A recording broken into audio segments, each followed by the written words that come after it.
the area of Elm and Palisade Avenue. 5 victims were struck by gunfire, including a 20-year-old male who's pronounced deceased after suffering a gunshot wound to the back. The remaining 4 victims, ages 16, 15, 15, and 14, sustained gunshot wounds and remain hospitalized in critical but stable condition. A 15-year-old male suspect was taken into custody at the scene. Investigators also recovered a loaded firearm and ballistic evidence. We believe this was the sole suspect and this was a targeted incident, and there is no ongoing threat to the public. This investigation remains active. Additional information will be released as it becomes available.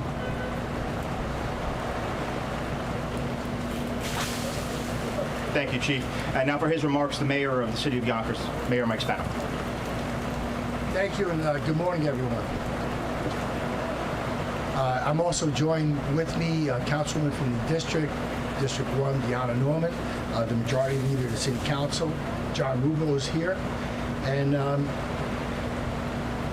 this incident took all of about maybe 5 seconds. 5 seconds, and with 5 people, 1 person dead.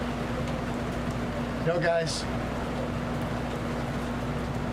urban centers in America continue to deal with these issues.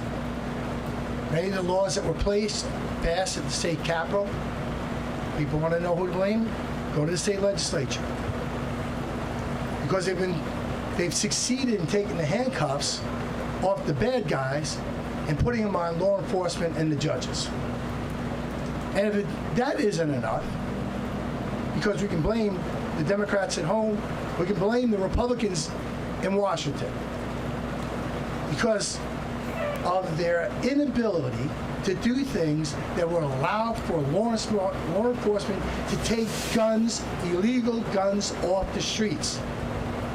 How does a 15-year-old end up with a gun like that? And that's what we have and continue to deal with in our communities. Yonkers, which is just still statistically the safest city in all New York State, one of the safest cities in America. Now that tells you something, because even one crime, even one shooting is too much for any one of us to bear, especially the family of that 20-year-old that's dealing with the loss of their child today. But think about this. We have to continue to be vigilant. We have to continue to do the things that we need to do to keep our community safe. And that's why you'll see the police mobile command unit, because we've taken our command unit out of the 3rd precinct and we put it here on Elm Street. We're taking our street back. We're not going to let the bad guys think that they somehow control Elm Street. They don't. And we'll deal with this. And our law enforcement officers, as they always do, will continue to do the things that they do. We'll make sure that the street is surveyed. We have cameras. We have law enforcement officers. We have law enforcement officers that are in uniform who are not in uniform. There's all kinds of police activity here. So for those who might think about a retaliatory strike, they might want to think again. We're going to do the things that have made us successful, and we'll continue to do those things. With that, I'm going to turn it back over to Frank. But again, thank you to our Yonkers Police Department for their swift action in bringing a suspect to the table so quickly. But I'm just sad to say that given the situation, given the laws that we have to deal with, I'm not sure that if he is the guilty party, will be in jail for long at all. But we have our work to do. We have our work cut out for us. Thank you. Thank you, Mr. Mayor. Keeping in mind this is still early in the investigation and an active investigation, we'll open it for a few questions, if anybody has, for either the mayor or the deputy chief. Or police or the mayor. Do we know the motive at this time? We said it's targeted. Do we know motive? We are investigating the possibility that this is going to be a group violence incident. So we do believe that the individual that we have under arrest targeted the individuals that were on the corner. We don't know if the intended target was actually struck, but we are examining this as a group violence incident, so we will take all necessary precautions wherever we feel that a retaliatory incident may take place. So the 4 teenagers were possibly part of what was being targeted? That's what we are still investigating. I mean, we're only hours into it, so it's going to take some time. We're going to rely on our gang unit to do a lot of work in the background on this, and we'll see what we come up with. But we do believe that this is a group violence nexus based on the area, based on the individuals that were in play. Sorry, I just want to follow up on that. Is it correct to say you believe this 15-year-old opened fire on a group of people? Yes.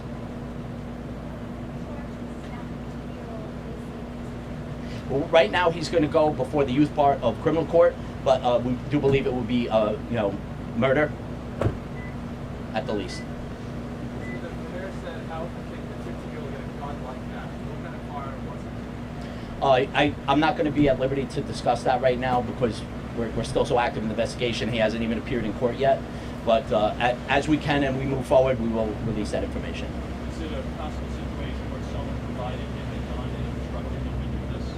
That is certainly possible, and again, that is something that we're going to investigate, and that's something that we will, prosecute further if we get information that leads us to believe that that's exactly what occurred. So, sorry, Chief, you used the quote group violence, but then you mentioned the gang squad. How do you view that situation in Yonkers? You have gangs, you have crews that have a geographical association. Help us understand how the police view the overall problem. Yes, so we tend to view it as a group violence, and so we would label it as a group violence incident. It is a gang unit, but what they do is they work on different members of the groups that will engage in this type of violence. So, it is territorial. They do work out of certain neighborhoods, and then therefore we'll deploy our resources to those neighborhoods, a high visible presence, a continued visible patrol presence, and that is supplanted by our undercover officers in the background. Thank you. For the chief or the mayor, actually, I guess the mayor, you've expressed frustration that the possible perpetrator would end up going free not so long from now. I want to make sure that I understood that. Could you elaborate more on why you're feeling that way? I guess it's just because Yeah, sure. I mean, listen, I've been mayor now for 15 years. I spent 20 years in the state legislature, so I get it. But you know what? We do things like raise the age, which there was a lot of positive to raising the age. There were reasons to do it. Cash bail, there were some reasons to do it. But there was never a look back to say, you know what? Where did we go too far? Well, how can we soften, or how can we change this law so that we're not handcuffing law enforcement? We're not handcuffing our judges. And that's what I'm concerned about. And like I said, so it's one hand being weak on people who commit crimes with guns, and the other hand, we look at Congress, it's having an inability to keep guns from being trafficked into our communities. And so you got to blame Congress, because they will not address the issue. And if they don't address the issue, we continue to see carnage like this happening in our communities, and it's not good. And I'm not sure at the end of the day what the final outcome is, but the final outcome will be, if we do nothing, we'll continue to see things like this happen. I've been on Elm Street 3-4 times in 15 years, and you know the places that this is going to happen. You could almost predict it, but like I said, we're a little spoiled over the past year. I think August 31st was the last time this community had a homicide. That's a huge. I mean, that's kind of huge. But like I said, one murder is too many, right? And we have a mom or a dad and a family that is going to mourn the loss of a 20-year-old because some 15-year-old got his hands on a gun. It was within 5 seconds, so I'm assuming it. I can't speak for the cops, and I know that they have their investigation, but it was pretty quick that this all happened, and then gone. And if it wasn't for the hard work of our law enforcement officers, they were able to get this person back.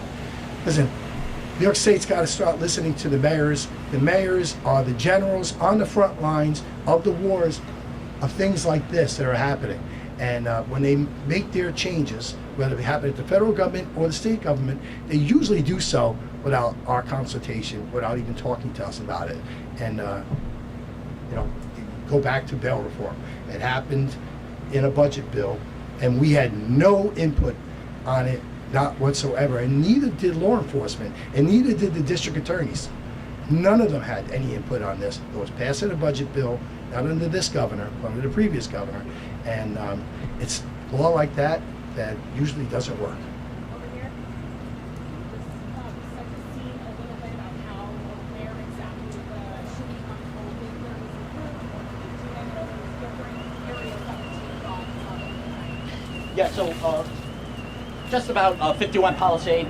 So probably right up where our blue umbrella is, right about there is probably where the group is standing, and the individual shooter was right over where the white bus is, right across the street. And he stepped into what we believe in the middle of the roadway and fired the shots. And he was taken into custody, he said, 5 or 6 days. It happened to be the area. We actually had an on-duty captain in the area that actually heard the shots and immediately saw the suspect begin to run, followed the suspect, and was able to apprehend him with marked units at scene.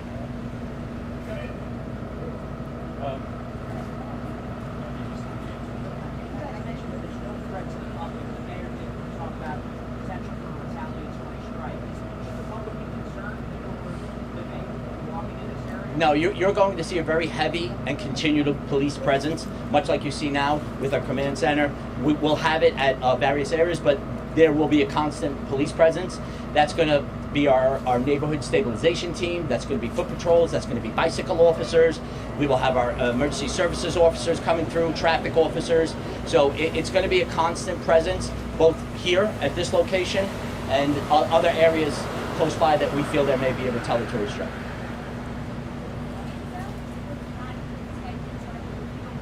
We do not know that.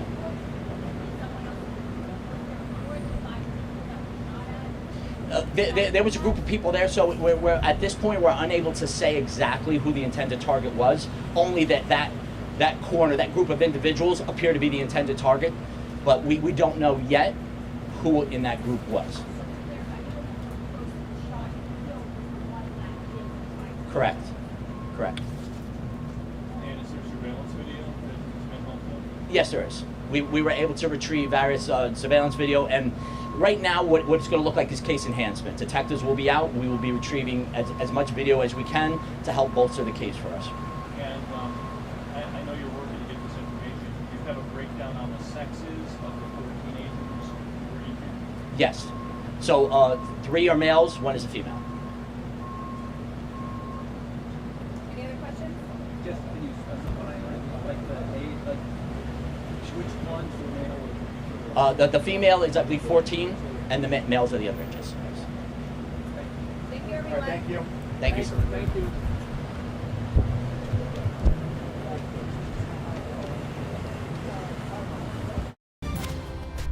This has been breaking news.